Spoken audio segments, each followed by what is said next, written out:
আসসালামু আলাইকুম friends, this is Tanvir Sharif and I am come to back with another video। আর আজকে আমি তোমার সাথে আলোচনা করব যে গড় মানে এভারেজ। ঠিক আছে, এটা হলো ক্লাস 5 এর অধ্যায় 8। ঠিক আছে, অধ্যায় 8, পঞ্চম শ্রেণীর অধ্যায় 8 গড়। আমাদেরকে সর্বপ্রথম জানতে হবে গড় কাকে বলে। দেখো, আমি উপরে একটা সংজ্ঞা লিখে রেখেছি। কতগুলো রাশি দেওয়া থাকলে, কি বললাম বোঝার চেষ্টা করো, যে কতগুলো রাশি দেওয়া থাকলে রাশিগুলো যোগফলকে, মানে কত রাশি দেওয়া থাকলে সেই রাশিগুলোর রাশিগুলোর সংখ্যা দ্বারা ভাগ করাকে গড় বলে। অনেকে বুঝতে পারো নাই, আমি এটা বুঝিয়ে দিচ্ছি। মনে করে দেওয়া আছে এখানে 5, 6, 7, 8, 9, 10, এই সকলগুলো এক একটা রাশি। কি বললাম, তার মানে কতগুলো রাশি দেওয়া থাকলে এই সকলগুলা কি এক একটা রাশি।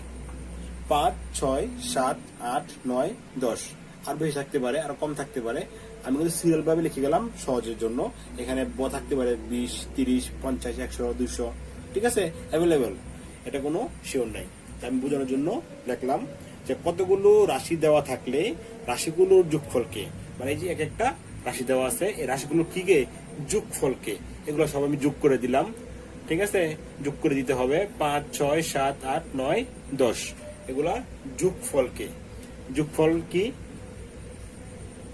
10, 9, 19, 10 যোগ 9 যোগ 8 যোগ 7 যোগ 6 যোগ 5, যোগ করলে কত হয় 45। ঠিক আছে, যোগ করলে কত হয় 45। বুঝতে পেরেছ? তো কি করলাম, যে কতগুলো রাশি দেওয়া থাকলে রাশিগুলোর যোগফলকে, তারপরে যোগফল আমরা কি বের করে ফেললাম। যোগফল কত বের করলাম 45। কত বের করলাম 45। এই যোগফলকে রাশিগুলোর সংখ্যা দ্বারা, মানে কয়টা অঙ্ক আছে বা কয়টা সংখ্যা আছে, কয়টা আছে দেখো তো, 1টা 2টা 3টা 4টা 5টা 6টা, ওই সংখ্যা দ্বারা ভাগ, মানে 6 দ্বারা ভাগ করতে হবে। বুঝতে পেরেছ? কি করলাম, যে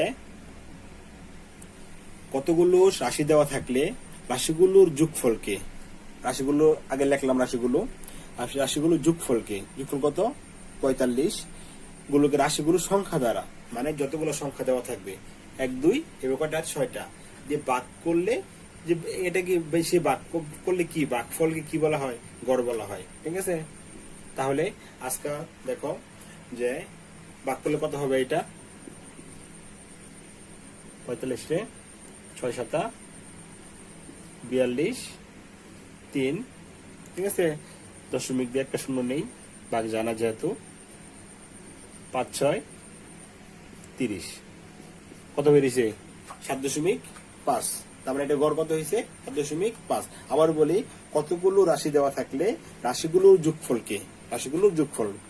রাশিগুলোর সংখ্যা দ্বারা ভাগ করলে কি বলা হয়, গড় বলা হয়। আশা করি তোমরা এটা বুঝতে পেরেছ। দেখো, এখন যদি বলা থাকে যে মোট বের করো, কি বের করো, মোট বের করো। যদি বলা থাকে যে কতগুলো সংখ্যার গড় বের করছি, কিভাবে সংখ্যাগুলো যোগফলকে সংখ্যাগুলো দ্বারা কি ভাগ করছি। আর যদি গড় বলা থাকে তাহলে কি করতে হবে, সরি মোট বললে গুণ করতে হবে। মোট আমি আরেকদিন শেখাবো। আজকে দেখো, এটা একটা সূত্রের মাধ্যমে লিখতে পারি।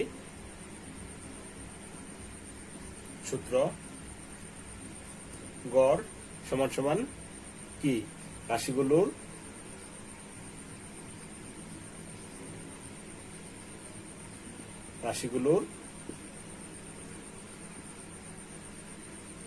যোগফল ভাগ রাশিগুলোর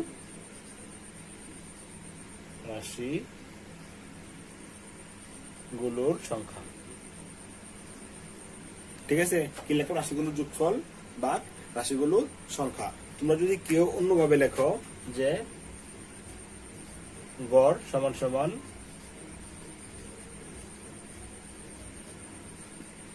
রাশিগুলোর যোগফল ভাগ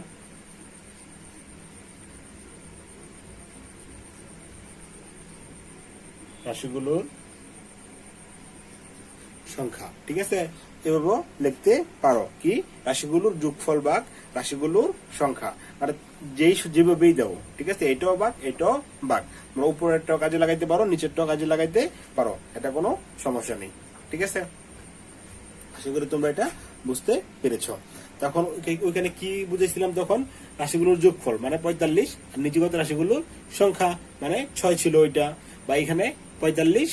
দেখো এটা কিভাবে লেখা হয়েছিল, এইভাবে রাশিগুলোর যোগফল রাশিগুলোর সংখ্যা, আর এটা কিভাবে লিখবা 45/6, মানে সেম সিস্টেম, তোমরা যেভাবে ইচ্ছা এইভাবে করতে পারো। ঠিক আছে, আশা করি তোমরা এটা কি বুঝতে পেরেছো। Thank you.